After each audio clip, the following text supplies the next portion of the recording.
Eu sou de Porto Alegre, Rio Grande do Sul. Sou casado, né? Eu e minha esposa temos duas filhas. E em 2016 eu estava no meio de um curso de doutorado lá no Brasil. Eu sempre estudei muito, né? Tenho 3 licenciaturas, cursos de graduação, dois mestrados, e estava no doutorado, também era professor universitário no Brasil, e queria fazer um segundo. Já estava pensando que no meio daquele meu doutorado que estava em andamento, eu, em breve acabaria ele, e depois queria fazer um segundo doutorado. E comecei a fazer algumas candidaturas, e acabou que eu fui aprovado em 2 universidades aqui em Portugal, e antecipei um pouco os meus planos. Também já estava num tempo em oração por isso, pedindo a Deus uma orientação do momento que nós deveríamos fazer esse processo de migração, e também um momento certo para iniciar o meu segundo curso. E, portanto, calhou que em 2016 Deus abriu algumas portas para nós, e naquele ano nós viemos para Portugal. Eu concluí, né, os dois últimos anos que faltavam do meu doutorado no Brasil daqui, era basicamente só a escrita da tese, e depois dei continuidade ao doutorado aqui. Chegando aqui, eu desenvolvi alguns trabalhos com o pessoal acadêmico, isso porque eu também tenho um vínculo com a Teach Beyond, que é a mesma organização que o André Maroto, que inclusive saiu numa live aqui de vocês há pouco tempo, falando sobre refugiados e trabalho de educação com refugiados. Aliás, uma live muito boa, um conteúdo muito profundo, muito esclarecedor dessa live que tem com o Maroto, com o André Maroto. E, portanto, a Teach Beyond, o foco dela é desenvolver trabalhos missionários mediante a educação ou no campo educacional. Então, naquela altura em que eu cheguei, eu comecei a desenvolver isso, né? Comecei a trabalhar com alguns estudantes, a gente começou a fazer alguns círculos de debate sobre fé, ciência, religião, crença, racionalidade. E ficamos ali ao longo de 2017 desenvolvendo esse tipo de trabalho. No ano seguinte, em 2018, eu comecei a idealizar um projeto de plantação de igreja aqui em Portugal.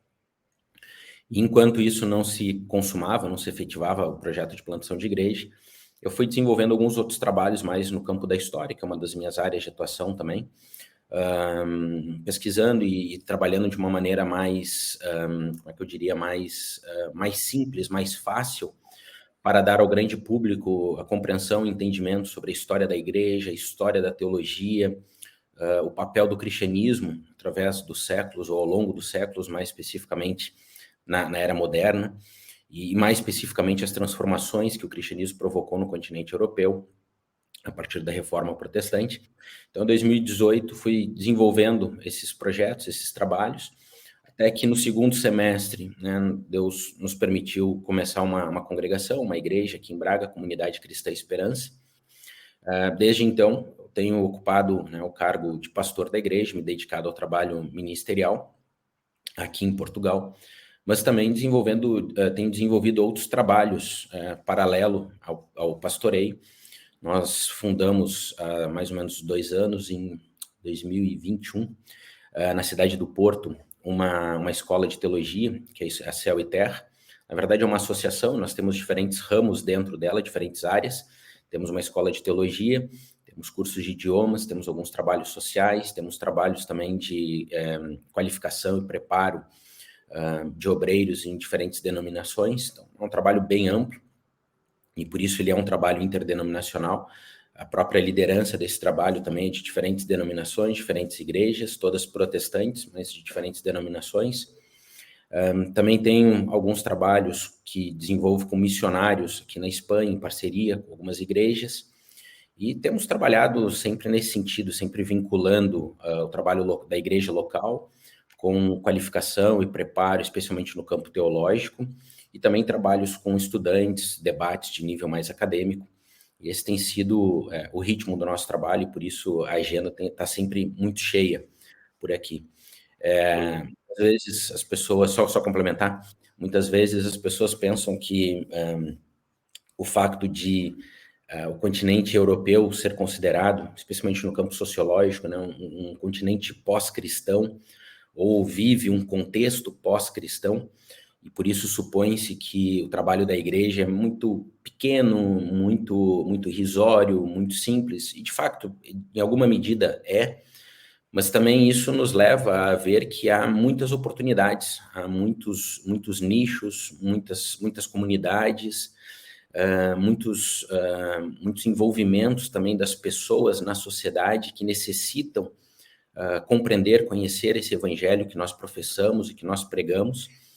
Por isso, se houver sempre uma dedicação, um esforço, um empenho do missionário, também do seu vínculo com a igreja local onde ele está servindo, há sempre oportunidades para ampliar e também criar uma agenda muito cheia de atividades. Então, ainda que haja um desafio, né, e um desinteresse em relação à mensagem cristã, como até uma marca cultural na Europa, o fato é que essa ameaça, esse desafio é também a oportunidade que nos permite trabalhar e que contribui para que nós possamos desenvolver tantos projetos e tantas coisas que, apesar de não serem novas, têm um caráter inovador por conta da ausência, né, de igrejas e da mensagem cristã aqui na Europa.